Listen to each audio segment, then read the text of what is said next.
छोटे से छोटा व्यक्ति और परिवार का छोटे से छोटा बच्चा समान रूप से ये भाव व्यक्त करता है तो मुझे लगता है कि पहला, मुझसे कोई गलती न हो जाए। दूसरा, मेरे मन में भाव रहता है, हो सकता है मेरी माँ ने मुझे जन्म दिया। देखिए, इसको क्या कहूंगा मैं, ये भाजपा नहीं है जी, वो शायद मुझसे जोड़ने के लिए झंडा रखा है। बिल्कुल। स्टेज पर आपने मुसलमानों का जब जिक्र किया तो घुसपैठिया, ज्यादा बच्चा पैदा करने वाला, इसकी क्या जरूरत आनी पड़ी थी? मैं हैरान हूँ जी, ये किसने आपको कहा कि जब ज्यादा बच्चों की बात होती है तो सिर्फ मुसलमान का नाम जोड़ देते हैं? क्यों मुसलमान के साथ अन्याय करते हैं आप? Karim's biryani paradise at liberty and catering services, கோடம்பாக்கத்தின் அறுசுவை அடையாளம்.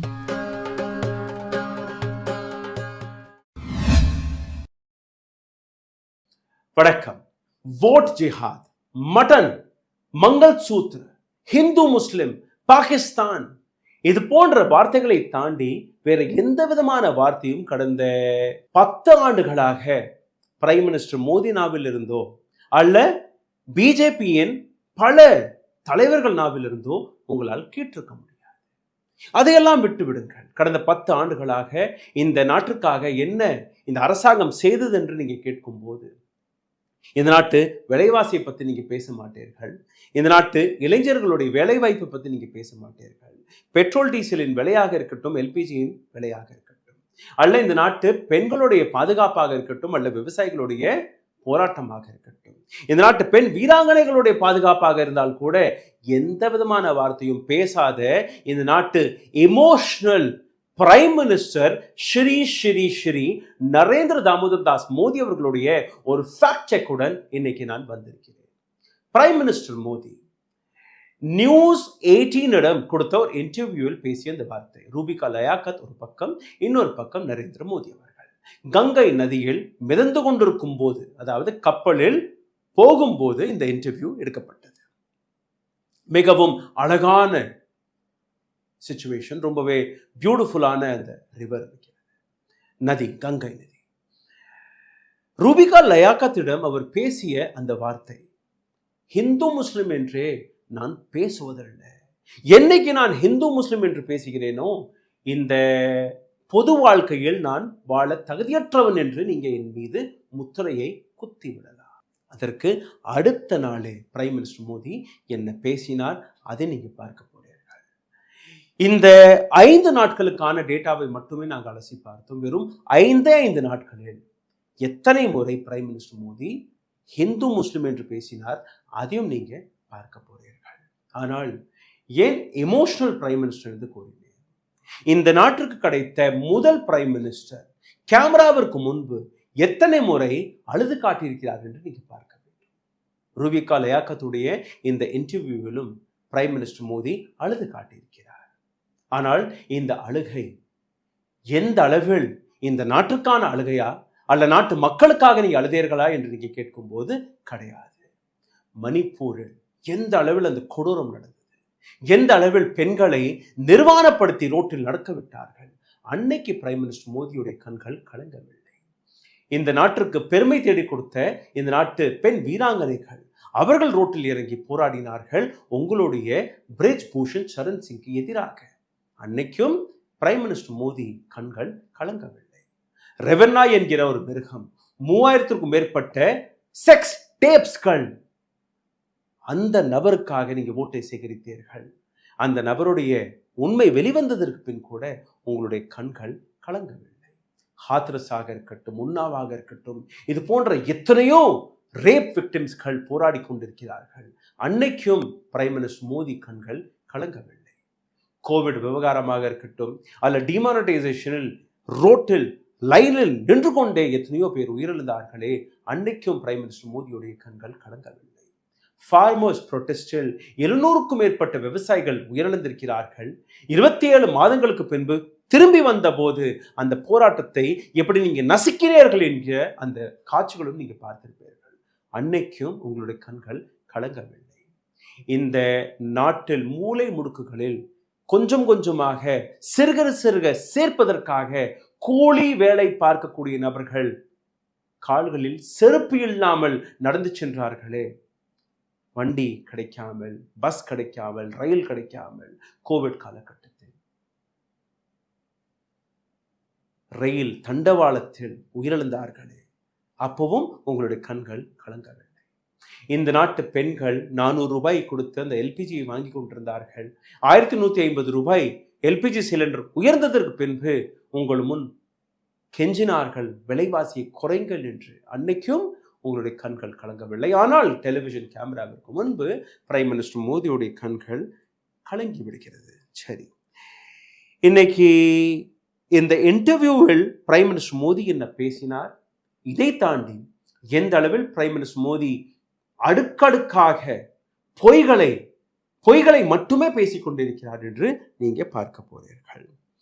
கடந்த ஒரே ஒரு வாரத்தில் நாங்கள் சேகரித்து இந்த டேட்டாவை எடுத்து பார்க்கும்போது 5 முறை ஹிந்து முசல்மான் என்கிற வார்த்தை பிரைம் மினிஸ்டர் மோடி நாவிலிருந்து வந்தது. இந்த ஏப்ரல் 19ஆம் தேதி 2024ஆம் ஆண்டு பிரைம் மினிஸ்டர் மோடி கொடுத்த இன்னொரு ஸ்டேட்மெண்ட், அந்த ஸ்டேட்மெண்ட்டை பிஜேபி தன்னுடைய ஒஃபிஷியல் ஹேண்டலில், லோக்சபா தேர்தலுக்கான அந்த ஒஃபிஷியல் ஹேண்டலில் வெளிவிட்டார்கள். அதிலும் ஹிந்து முஸ்லிம் என்று எழுதியிருந்தது. சரி, அதையெல்லாம் விட்டுவிடலாம். மே 15ஆம் தேதி பிரைம் மினிஸ்டர் மோடி மகாராஷ்டிராவிலிருந்து பேசிய இந்த உரையை பற்றி தான் பேசிக் கொண்டிருக்கிறோம். இந்த உரையை பற்றி தான் ரூபிகா லயாக்கத் தன்னுடைய इंटरव्यूவில் பேசியிருந்தார். कांग्रेस पार्टी पर यह आरोप लगाया कि 15% बजट मुसलमानों पर खर्च करना चाहती है कांग्रेस. இந்திய பட்ஜெட்டிலிருந்து 15% அதை ஒதுக்கி இஸ்லாமியர்கள் மீது காங்கிரஸ் திணிக்கப் போகிறது என்று, அவர்கள் மீது செலவழிக்கப் போகிறது என்று அந்த குற்றச்சாட்டை எடுத்து வைக்கிறார். ரூபிகா லயாக்கத் और केल्वे केटकिरार. स्टेज पर आपने मुसलमानों का जब जिक्र किया तो घुसपैठिया, ज्यादा बच्चा पैदा करने वाला, इसकी क्या जरूरत आनी पड़ी थी? मैं हैरान हूँ जी, ये किसने आपको कहा कि जब ज्यादा बच्चों की बात होती है तो सिर्फ मुसलमान का नाम जोड़ देते हैं? क्यों मुसलमान के साथ अन्याय करते हैं आप? நீங்க மேடையில் இருந்து பேசும்போது அதிக குழந்தைகளை பெற்றுக்கொள்ளக்கூடிய நபர்கள் வந்தேரிகள் என்று நீங்க கூறினீர்களே, அந்த வார்த்தைக்கான தேவை என்னப்பட்டது என்று. அதற்கு பிரைம் மினிஸ்டர் மோடி ஆச்சரியமாக, मैं हैरान हूं जी, जब ज्यादा बच्चों की बात होती है तो सिर्फ मुसलमानों की बात क्यों जोड़ दी जाती है? நான் ஆச்சரியத்தில் இருக்கிறேன், நீங்க இப்படி எல்லாம் கேள்வி கேட்கிறீர்களே. எப்பெல்லாம் அதிக குழந்தைகளை பெற்றுக்கொள்ளக்கூடிய நபர்களாக நான் பேசுகிறேனோ உடனடியாக நீங்க இஸ்லாமியர்களில் இணைத்து விடுகிறீர்கள். क्यों मुसलमानों के साथ अन्याय करते हैं आप? ஏன் இஸ்லாமியர்களுடன் இந்த அநீதியை செய்து கொண்டிருக்கிறீர்கள்? उनके बच्चों को पढ़ा नहीं पा रहे हैं. அவர்கள் தன்னுடைய குழந்தைகளை படிக்க வைக்க முடியவில்லை. किसी भी समाज के हो, गरीब जहां है वहां बच्चे ज्यादा होते हैं. அவர்கள் எந்த மதத்தை சார்ந்த நபராக இருந்தாலும், எந்த இனத்தை சார்ந்த நபராக இருந்தாலும், ஏழைகள் எங்கு அதிகமாக இருக்கிறார்களோ அங்க குழந்தைகள் அதிகமாக இருக்கும். 2014ஆம் ஆண்டு பிரைம் மினிஸ்டர் மோடி பிரைம் மினிஸ்டராக பதவியேற்பதற்கு முன்பு பேசிய அந்த வார்த்தை, நான் இந்த நாட்டிலிருந்து ஏழைகளையே அழித்து விடுவேன், அனைத்து நபர்களுமே பணக்காரர் ஆகிவிடுவார்கள் என்று நீங்க நம்பி போட்டு போட்டீர்கள். ஆனால் அவர் பேசியது உண்மைதான். இன்னைக்கு இந்தியாவிலிருந்து ஏழைகளை அழிக்கக்கூடிய வேலையை தான் பிரைம் மினிஸ்டர் மோடி பார்த்திருக்கிறார். அவர்களை மேல்படுத்தக்கூடிய வேலையை பார்க்கவில்லை. 80 கோடி மக்கள் ஏழைகள் இன்னைக்கு ராஷனை நம்பிதான் தன்னுடைய வாழ்க்கையை நடத்தி வருகிறார்கள். வெறும் 22 கார்ப்பரேட் நபர்கள் கையில் ஒட்டுமொத்த இந்தியாவை வித்துவிட்டீர்கள். மீதம் இருக்கக்கூடிய ஒரு 5-10% அவர்கள் கையில் தான் கொஞ்சம் போல பணம் இருக்கிறது. 80 கோடி மக்கள், 140 கோடி மக்கள் வாழக்கூடிய இந்தியாவிலிருந்து 80 கோடி மக்கள் வெறும் ராஷனை நம்பி மட்டுமே இருக்கிறார்கள் என்றால் நீங்க பாருங்கள். அப்போ நீங்க ஏழையாகவே இருங்கள், பணக்காரர்கள் பணக்காரராகவே இருக்க வேண்டும். आप कह रहे हैं कि मुसलमान अलग था, तो आप कह रहे हैं मुसलमान अलग था, ज्यादा बच्चा पैदा करने वाला अलग था? मैंने न हिंदू कहा है न मुसलमान कहा है. मैंने कहा कि भाई आप उतने बच्चे हो जिसका आप लालन पालन कर सको, सरकार को करना पड़े ऐसी स्थिति मत करो. ज्यादा बच्चे पैदा करने वाली बात अलग थी. ரூபிகா கேட்ட கேள்வி. அப்போ நீங்க பேசியது இஸ்லாமியர்கள் தனி, அதிகமாக குழந்தைகளை பெற்றுக்கொள்ளக்கூடிய நபர்கள் தனியா இப்படித்தானா நீங்க குறித்து பேசியிருக்கிறீர்கள்? அதற்கு இவர் கொடுத்த பதில், मैंने ना हिंदू कहा है ना मुसलमान कहा है. நான் हिंदू என்றும் அழைக்கவில்லை, मुस्लिम என்றும் நான் அழைக்கவில்லை. मैंने कहा है कि इतने बच्चे हों जिनका आप लालन पालन कर सके. அதாவது நீங்க குழந்தைகளை பெற்றுக்கொள்ளலாமானால் உங்களுடைய தகுதிக்கேற்றபடி குழந்தைகளை பெற்றுக்கொள்ளுங்கள். எத்தனை குழந்தைகளை நீங்க நன்றாக வளர்க்க முடியுமோ அத்தனை குழந்தைகளை பெற்றுக்கொள்ளுங்கள் என்று நான் கூறினேன். சர்க்கார் கோ கர்னா படே ऐसी स्थिति ना आए. கவர்மெண்ட் அவர்களை வளர்க்கக்கூடிய வேலையை பார்க்கணும் என்கிற அந்த சிச்சுவேஷன் வரக்கூடாது. 18 நிமிடம் 5 நிமிடம் அந்த வீடியோவிலிருந்து அந்த 18 minutes and 5 seconds இந்த இடத்தில் நீங்க போய் பார்த்தீர்களா அவர் கொடுத்த பதில், அடுத்த பதில், मैं ये मानता हूं कि मेरे देश के लोग मुझे वोट देंगे. मैं जिस दिन हिंदू मुसलमान करूंगा ना उस दिन मैं सार्वजनिक जीवन में रहने योग्य नहीं रहूंगा और मैं हिंदू मुसलमान नहीं करूंगा. ये मेरा संकल्प है. मैं जिस दिन हिंदू मुसलमान करूंगा, நான் என்னைக்கு हिंदू मुसलमान என்று பேசுகிறேனோ मैं सार्वजनिक जीवन में रहने के योग्य नहीं हूं. நான் பொது வழியில் பொது வாழ்க்கையில் வாழக்கூடிய தகுதியற்றவன் என்று நீங்க நம்பலாம். நான் ஹிந்து முஸ்லிம் என்று என்னைக்குமே பேசினேன். இந்த இன்டர்வியூ கொடுத்த அடுத்த நாள் 15ஆம் தேதி மகாராஷ்டிராவில் இருக்கக்கூடிய டிடோரி என்கிற இடத்தில் பிரைம் மினிஸ்டர் மோடி பேசிய இந்த உரையை நீங்க கேட்கலாம். कांग्रेस के लिए माइनॉरिटी सिर्फ एक ही है, उसका अपना प्रिय वोट बैंक. मुझे याद है उस समय मैं सीएम था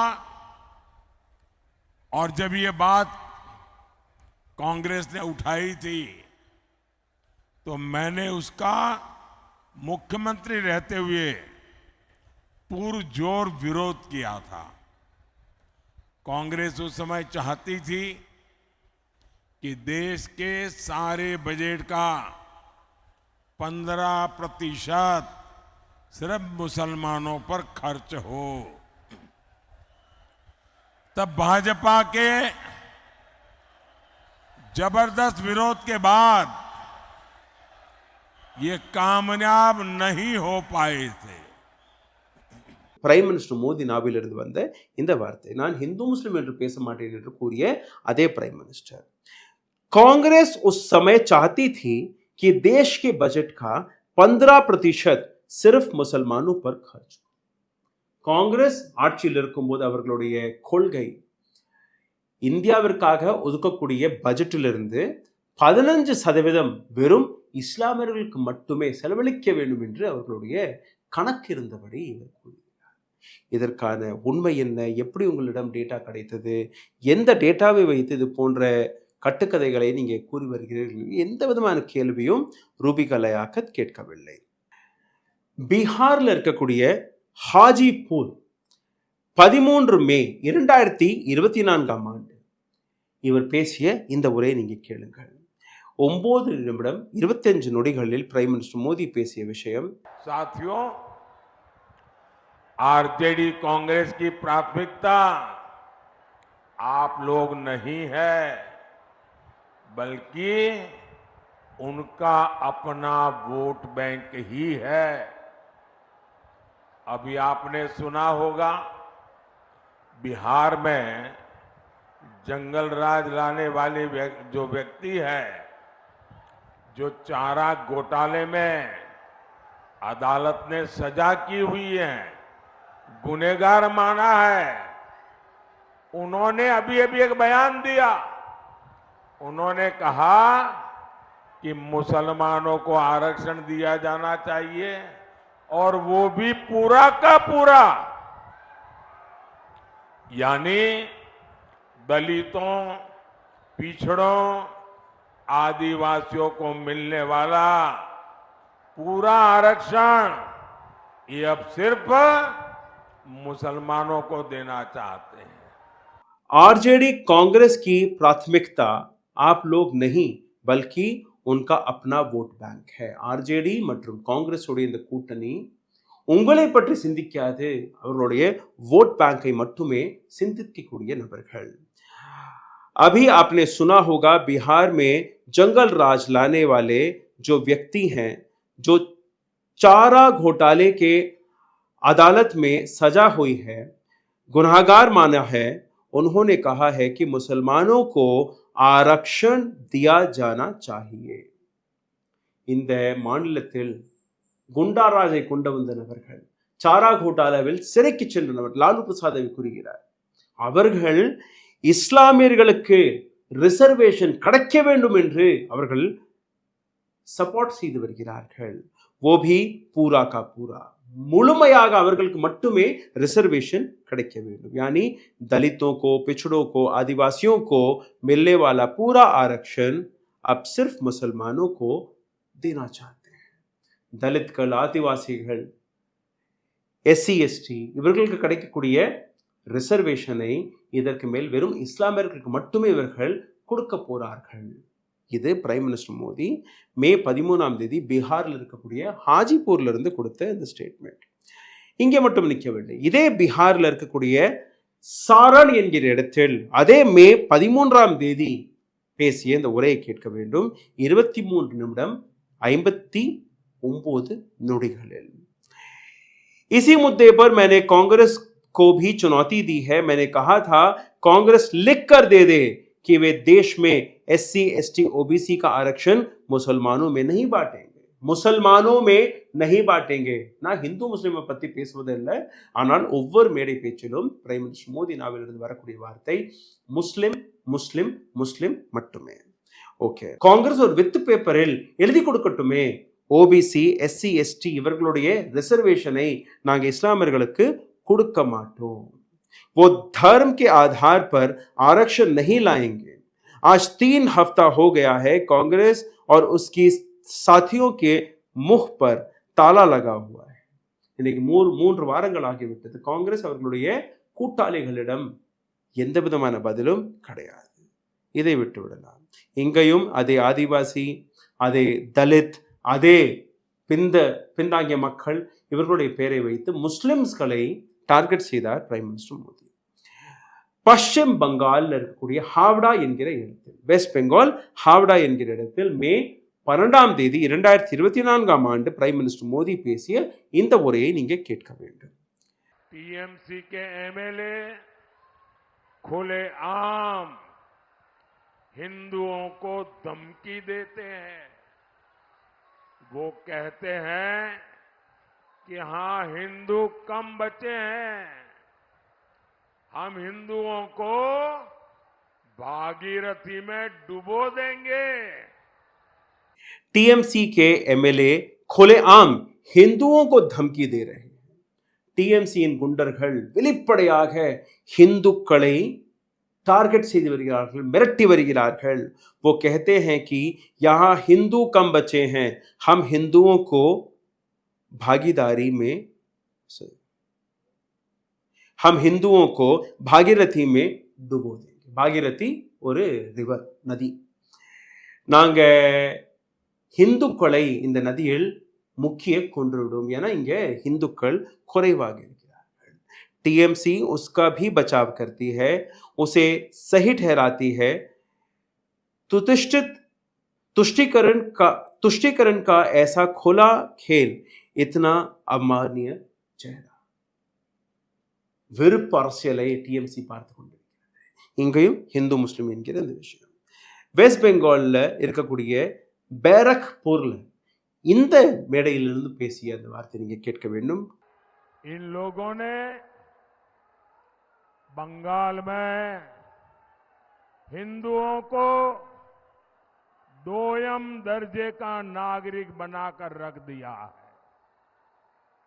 साथियों, तुष्टीकरण की जीत में अब India alliance SC, ST, OBC को मिलने वाला आरक्षण भी छीनना चाहता है.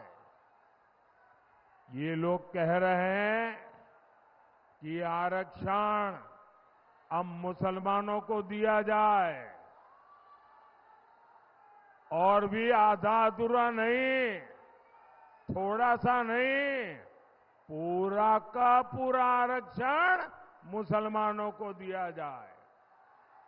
प्राइम मिनिस्टर मोदी பேசும்போது அவர் கொடுத்த அந்த ஸ்டேட்மெண்ட், इन लोगों ने बंगाल में हिंदुओं को दोयम दर्जे का नागरिक बना दिया है, செகண்ட் லெவல் சிட்டிசன் ஆக हिंदुக்களை வெஸ்ட் பெங்காலில் மாற்றிவிட்டார்கள். साथियों, तुष्टिकरण की जिद में अब इंडिया अलायंस சார்ந்த நபர்கள் விருப்பு பேச்சை பேசுவது மட்டுமல்லாமல் SC ST OBC को मिलने वाला आरक्षण भी छीनना चाहते हैं. SC ST OBC க்கு கிடைக்கக்கூடிய அந்த ரிசர்வேஷனை இந்தியா அலையன்ஸில் இருக்கக்கூடிய நபர்கள் பறிக்க பார்க்கிறார்கள். அங்கிருந்து பறித்து ये लोग कह रहे हैं कि आरक्षण अब मुसलमानों को दिया जाएगा. இவர்களுக்கு கிடைக்கக்கூடிய இந்த ரிசர்வேஷனை பறித்து இஸ்லாமியர்களுக்கு கொடுக்க போறதாக இவர்கள் கூறி வருகிறார்கள். எங்கேயுமே 47-48 பக்கங்கள் கொண்ட மேனிஃபெஸ்டோவாக இருக்கட்டும், அல்ல இந்தியா அலையன்ஸை சார்ந்த எந்த அரசியல்வாதியாக இருக்கட்டும், எங்கேயுமே இவர்களுக்கு கிடைக்கக்கூடிய ரிசர்வேஷனை பறித்து நாங்கள் இஸ்லாமியர்களுக்கு கொடுப்போம் என்று கூறவில்லை. எங்கேயுமே தாலி என்கிற வார்த்தை வரவில்லை, எங்கேயும் மட்டன் என்கிற வார்த்தை வரவில்லை, உங்களுடைய சொத்தை பறித்து வேறொரு நபரிடம் கொடுக்க போறோம் என்று அந்த வார்த்தை வரவில்லை. ஆனால் பிரைம் மினிஸ்டர் மோடி மேடைக்கு மேடை போய் இது போன்ற வார்த்தைகளை பேசி வருகிறார். மகாராஷ்டிராவில் இருக்கக்கூடிய நாக்த்வாரா என்கிற இந்த இடம் 10th May 2024 रातों रात कर्नाटका में जितने भी मुसलमान लोग हैं उन सबको रातों रात ओबीसी बना दिया. एक ऑर्डर निकाल दिया, मुख्यमंत्री ने थप्पा मार दिया.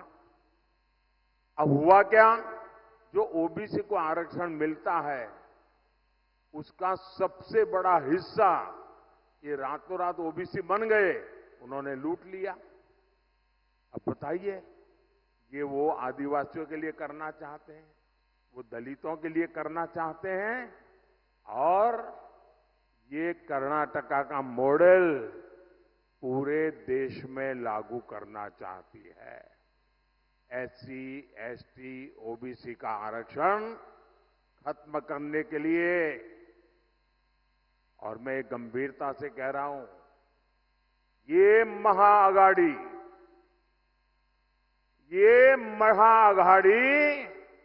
आरक्षण का महापक्षण का महाअभियान चला रही है. वहीं SC ST OBC का आरक्षण बचाने के लिए मोदी आरक्षण का महायज्ञ कर रहा है. बीजेपी பேசியிருக்கிறார். कर्नाटका में रातों रात जितने भी मुसलमान लोग हैं उन सबको रातों को ओबीसी बना दिया गया है. கர்நாடகாவில் இருக்கக்கூடிய அனைத்து இஸ்லாமியர்களையுமே இரவோடு இரவாக ओबीसी பட்டியலில் சேர்த்து விட்டார்கள். एक ऑर्डर निकाला गया, मुख्यमंत्री ने टप्पा मार दिया, जो ओबीसी को आरक्षण मिलता है उसका सबसे बड़ा हिस्सा जो रातों रात ओबीसी बन गए उन पे लुटा दिया जाएगा. அங்கே சீஃப் மினிஸ்டர் இஸ்லாமியர்களை ஓபிசி பட்டியலில் சேர்த்து அதற்கான அதிக லாபம் இஸ்லாமியர்கள் மட்டுமே போய் சேர வேண்டும் என்கிற ஒரு திட்டத்தை கொண்டு வந்து விட்டார் என்கிற இந்த பொய்யை இவர் பேசியிருக்கிறார். பிஜேபியுடைய ஒபிஷியல் சோஷியல் மீடியா பக்கத்தையும் நீங்க பார்க்க வேண்டும். பிஜேபி ஃபார் இந்தியா என்கிற இந்த பக்கத்தை நீங்க பார்க்கும்போது ஜேபி நட்டாவுடைய ஒரு வீடியோ இருக்கிறது. இதில் நீங்க பார்த்தீர்கள்ல, ये कांग्रेस अभी भी मुस्लिम तुष्टिकरण से बाज नहीं आएगी. காங்கிரஸ் இஸ்லாமியர்களுக்கு பாரபட்சம் செய்வதில் இன்னைக்கும் உறுதியாக இருக்கிறார்கள். उन्होंने कर्नाटका में ओबीसी का आरक्षण छीनकर मुसलमानों को दे दिया. கர்நாடகாவில் ஓபிசிக்கு கிடைத்துக் கொண்டிருந்த அந்த ரிசர்வேஷனை பறித்து இஸ்லாமியர்களுக்கு கொடுத்து விட்டார்கள். பிஜேபி ஃபார் இந்தியாவிலிருந்து இன்னொரு வீடியோவும் போஸ்ட் செய்யப்பட்டது. இங்கேயும் हिंदू मुसलमान ரெண்டுமே இருக்கிறது. 500 साल तक राम मंदिर के लिए हिंदू समाज लड़ता रहा. यह इतिहास सिर्फ हिंदू समाज को नहीं बल्कि पूरी दुनिया के हर समाज को इंस्पायर कर सकता है. கடந்த 500 ஆண்டுகளாக ஹிந்துக்கள் அடக்கப்பட்டார்கள். இந்த விஷயம் வரலாற்றில் எழுதப்படுகிறது. ஹிந்து என்கிற வார்த்தை இங்கே வருகிறது. இது வந்து ஒஃபிஷியல் பக்கம் ஆஃப் சோஷியல் மீடியா பக்கம் ஆஃப் பிஜேபி. இன்னொரு ட்வீட்டை பாருங்கள். மே 12ஆம் தேதி பேசிய இந்த ட்வீட், टीएमसी के एमएलए ने कहा हिंदुओं को भागीरथी में बहा देंगे. டிஎம்சி எம்எல்ஏக்கள் கொடுத்த ஸ்டேட்மெண்ட், இந்துக்களை நாங்கள் பாகீரதி நதியில் முக்கி கொன்று விடுவோம் என்று. இதுவும் அவர்களுடைய சோஷியல் மீடியா பக்கத்தில் இருக்கிறது. பிஜேபி ஃபார் இந்தியாவில் மே 4ஆம் தேதி போட்ட இந்த ட்வீட்டை பாருங்கள். இதிலும் முஸ்லிம் என்கிற வார்த்தையை ஹைலைட் செய்து போட்டிருக்கிறார். ஒவ்வொரு இடத்திலும் அந்த ஹைலைட் எப்படி வருது என்று நீங்க பாருங்க. இது மட்டுமல்ல, மே 3ஆம் தேதி ஜேபி நட்டாவுடைய படத்தை போட்டு முஸ்லிம் லீக் கே எஜெண்டே பர் சல் ரஹி ஹை காங்கிரஸ், முஸ்லிம் லீக் உடைய ஏஜெண்டாவை தான் காங்கிரஸ் நடத்தி வருகிறது. இந்த வார்த்தையும் இவர்கள், இது போன்ற பல்வேறு ட்வீட்ஸ்கள் இருக்கிறது. அப்படியே கீழே வாருங்கள், உத்தரப்பிரதேஷ் பிஜேபி இவர்களுடைய ஒஃபிஷியல் பக்கத்தில் इधर நீங்க பார்த்தீர்கள்னா, हिंदू आस्था और महापुरुषों का अपमान करना सभा के लिए आम बात है. समाजवादी கட்சிக்காக அதில் இருக்கக்கூடிய நபர்கள் இந்து மகான் நபர்களை தவறாக பேசுவதை ஒரு வேலையாக வைத்திருக்கிறார். இது அவர்களுக்கு ஒரு சாதாரணமான விஷயம். இன்னொரு போஸ்டை பாருங்கள். मुस्लिम वोट बैंक को बचाने के लिए ये लोग खुलकर नया खेल खेलते लगे. இஸ்லாமியர்களுடைய அந்த ஓட்டை தக்க வைப்பதற்காக இது போன்ற நபர்கள் எதை வேணாலும் செய்வார்கள். அதாவது இந்தியா அலையன்ஸை பார்த்து பேசியிருக்கிறார்கள். யோகி ஆதித்யநாத்துடைய படத்தை போட்டு ये लोग हिंदुओं को बांटना चाहते, இவர்கள் இந்துக்களை பிரித்தாளக்கூடிய வேலையை பார்க்கிறார்கள், அதுதான் இவர்களுடைய கனவு. இன்னொரு போஸ்ட் யோகி ஆதித்யநாத்துடைய படத்தை போட்டு कुछ लोग ऐसा है जो हिंदुओं को चिढ़ाने के लिए கோஹத்யா भी करते हैं. ஒரு சில நபர்கள் இந்துக்களை அலைக்கழிப்பதற்காக பசுமாடுகளையும் கொன்று வருகிறார்கள். இது போன்ற பல்வேறு ட்வீட்ஸ்களை நீங்க பார்க்க முடியும். பிஜேபி கர்நாடகா அவர்களும் இதே ஹிந்து முஸ்லிம் என்று வார்த்தைகளை பயன்படுத்தி வருகிறார்கள். நீங்க அந்த ஸ்கிரீன்ஷாட்ஸ்களை பார்த்து வருகிறார். பிஜேபி மகாராஷ்டிராவை எடுத்துக்கொள்ளுங்கள். அந்த ஸ்கிரீன்ஷாட்ஸ்களை உங்களுக்கு நான் ஸ்க்ரால் செய்து காட்டுகிறேன். இதையும் நீங்க பாருங்கள். அதாவது எத்தனை இடங்களில் பிரைம் மினிஸ்டர் மோடி அல்ல ஒட்டுமொத்த பிஜேபியே ஹிந்து முஸ்லிம் என்று பேசி வருகிறது, ஒரு கம்யூனல் ஆங்கிளை திரித்து வருகிறது. ஆனால் பிரைம் மினிஸ்டர் மோடி வெளிப்படையாக பேசக்கூடிய விஷயம், நான் ஹிந்து முஸ்லிம் என்றே பேசவில்லை என்று. நிச்சயமாக இந்த வீடியோ உங்களுக்கு பிடித்திருக்கும். எங்களுடைய உழைப்பு, எங்களுடைய ரிசர்ச் உங்களுக்கு பிடித்திருக்கும். எங்களுடைய சேனலை தொடர்ந்து முடக்கி வருகிறார்கள். எங்களுடைய சேனலுக்கான அந்த ஊக்கத்தை கொடுப்பதற்காக நீங்கள் செய்யக்கூடிய ஒரே ஒரு வேலை, கீழே எழுதியிருக்கக்கூடிய யூபிஐ ஐடியில் உங்களுடைய ஆதரவை தெரிவிக்கலாம். உங்களுடைய நண்பர்களுக்கோ உங்களுடைய மற்ற சொந்தக்காரர்களுக்கோ இந்த வீடியோவை ஷேர் செய்யலாம். உங்களுடைய கருத்துக்களையும் கீழே கமெண்ட் பாக்ஸில் எழுதலாம். நன்றி, வணக்கம். ஊடகம் கார்ப்பரேட் அரசியல்வாதிகளின் கைப்பாவையாக அடிமைகளாக இருந்தது போதும், இனி சாட்டை எடுத்து சுழற்றும் நேரம் வந்துவிட்டது. ஊடகம் பொதுமக்களாகிய உங்களுக்காக, உங்களாலேயே இயக்கப்பட வேண்டும். ஊடக சுதந்திரத்திற்காக உங்களின் பங்களிப்பை இன்றே அளித்திடுங்கள்.